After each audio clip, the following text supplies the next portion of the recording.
Hello दोस्तों, आप कैसे हैं? आशा करती हूँ आप सब ठीक होंगे, खुश होंगे और मस्त होंगे, है ना? आज और एक टॉपिक को लेके बातें करेंगे, थोड़ा सा सीखेंगे। ये भी सच्ची कहानी के ऊपर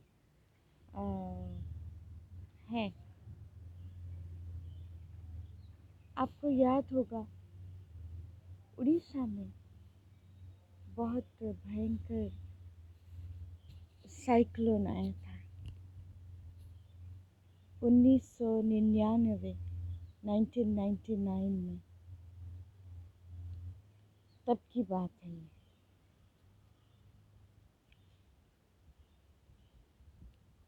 मैं काफ़ी जगह घूम रही थी क्योंकि हमारा टीवी प्रोग्राम में वो सब शूटिंग होके जाना था और मैं इंटरव्यू लेने के लिए काफ़ी जगह तभी घूमी थी।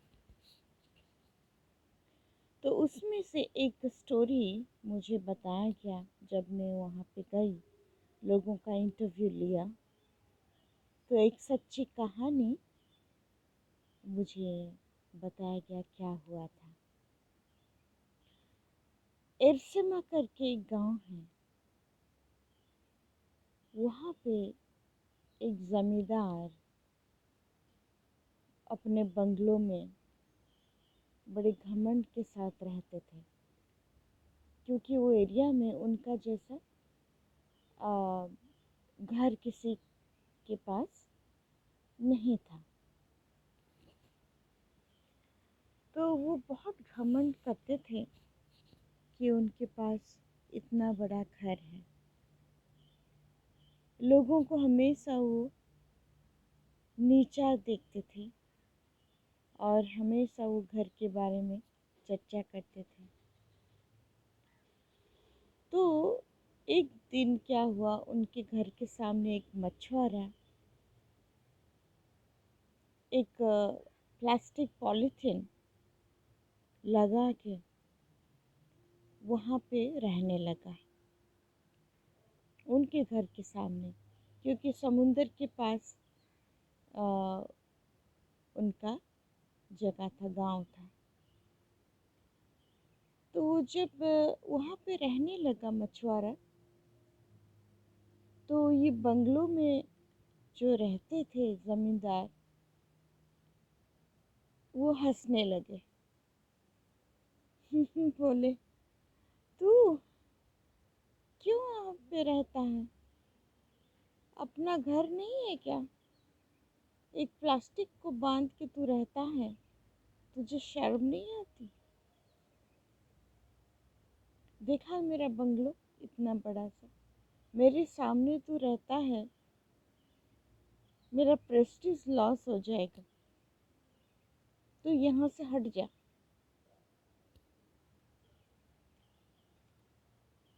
तो वो नहीं सुन रहा था। मछुआरा बोल रहा था, बाबूजी मुझे रहने दीजिए ना, मेरा यहाँ से धंधा अच्छा चल रहा है, मछली यहाँ से पकड़ने के लिए मुझे सुविधा होती है, तो मुझे हटाइए मत। वो रिक्वेस्ट कर रहा था, लेकिन हर दिन उसके साथ झगड़ा हो रहा था, तो यहाँ से हट, क्योंकि मेरा बंगलो को इंसल्ट फील हो रहा है, ऐसे वो बोल रहे थे। तो जब साइक्लोन आया, तो उनके घर में, बंगलो के अंदर पूरा पानी भर गया, रहने लायक कुछ नहीं था, क्योंकि पानी सर की आसपास आ गया था। वो कहाँ रह पाते थे, सारी चीज डूब गई थी उनकी, खट से लेकर के हर सामान। तो वो बंगलो छोड़ने के लिए वो नाराज थे, क्योंकि वो कंफर्टेबल हो गए थे वो बंगलो में। सोच रहे थे इतना बड़ा घर मेरा आखिरी दिन तो बड़े मज़े से कटेंगे। और ये लोगों को भी बताते थे। कौन जानता था इतना बड़ा साइक्लोन आएगा और उनका घर ऐसे तबाह हो जाएगा। उनके घर के अंदर पानी पूरा सर तक पहुंच चुका था। कोई भी उनका जो चीज़ था, मटेरियल्स था घर के अंदर, वो काम करने लायक नहीं बचा। सब डूब के पानी में तैरना शुरू कर दिया। लेकिन बारिश भी यहाँ पे रुक नहीं रही थी, इसलिए वो कहाँ पे जाएंगे समझ में नहीं आ रहा था। आखिर में वो मछुआरा देखा उनके पास कोई चारा नहीं है। वो बोला, बाबूजी कृपया आप अगर ख़राब ना सोचें तो मेरी ये पॉलीथीन का घर में आ जाइए। मैं एक मछुआरा हूँ, मैं बारिश में भीगने से भी मुझे कुछ नहीं होता। मैं आराम से बाहर भी समय काट लूँगा, लेकिन आपको तो बंगलों में रहने का आदत है, आप नहीं रह पाएंगे। कृपया करके आप इधर आ जाइए मेरे घर में, और कम से कम सर को तो छुपा सकते हैं। पानी आपके सर तक तो पहुंच नहीं पाएगा, इतना तो गारंटी में दे रहा हूँ।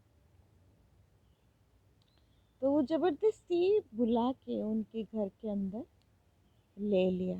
पॉलीथीन के नीचे वो आ गए थे। वहाँ पे पहले से ही दो व्यक्ति रहने लगे थे, क्योंकि उनके पास भी घर बच्चा नहीं था। लेकिन वो इनकी तरह अमीर नहीं थे, गरीब लोग ही थे।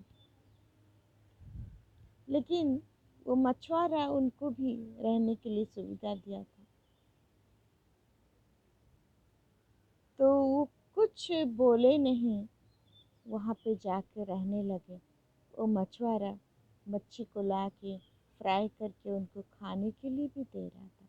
खाने के लिए भी उनके पास कुछ नहीं था। मछुआरा कुछ नहीं बोला, खुद ही जो जमींदार जिनका बंगलो था वो बोल पड़े,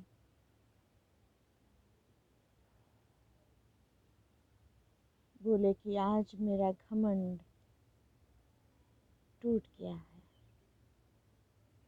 मैंने जो जिंदगी भर घमंड किया था कि मेरा बंगलो है, मेरे बंगलो के समान कोई किसी का घर नहीं है, मैं आसानी से आखिर समय तक यूं ही जिंदगी बिता दूंगा, तो हट जा मेरे घर के सामने से। ये जो मैं कह रहा था, मैं दरअसल बहुत ही गलत था। अगर मेरे सामने तू नहीं रहता आज, तो आज शायद मैं बच नहीं सकता था। भाई मुझे माफ़ कर देना। मछुआरा बोला, मालिक घबराइए मत, मैंने ऐसा कभी नहीं सोचा है। मैं वही हूँ, मैं एक मछुआरा ही हूँ। आप मेरे मालिक ही हैं। चाहे हम लोग एक पॉलीथीन के अंदर में रहते हों, लेकिन मैं ये कभी नहीं सोचती कि आप मेरे मालिक हैं। भूल नहीं गया मैं, आप मेरे मालिक हैं और हमेशा रहेंगे। मैं एक मछुआरा। लेकिन मुझे खुशी है कि आपको समझ में आ गया कि किसी का बंगलो किसी को बचा नहीं सकता। जी, इसीलिए घमंड कोई चीज़ को लेके ना करें। दोस्तों, आज का ये विषय, ये सच्ची कहानी है। मैं जब घूम रही थी साइक्लोन में लोगों का रिव्यू ले रही थी, इंटरव्यू ले रही थी टीवी प्रोग्राम के लिए, सीबीएन का प्रोग्राम के लिए, तभी ये कहानी मेरे सामने आया। वो बंगलो वाले खुद ही मुझे ये बताए थे। जी हाँ दोस्तों, क्या आप लोग भी कुछ ऐसा घमंड कर रहे हैं कोई भी चीज़ को लेके?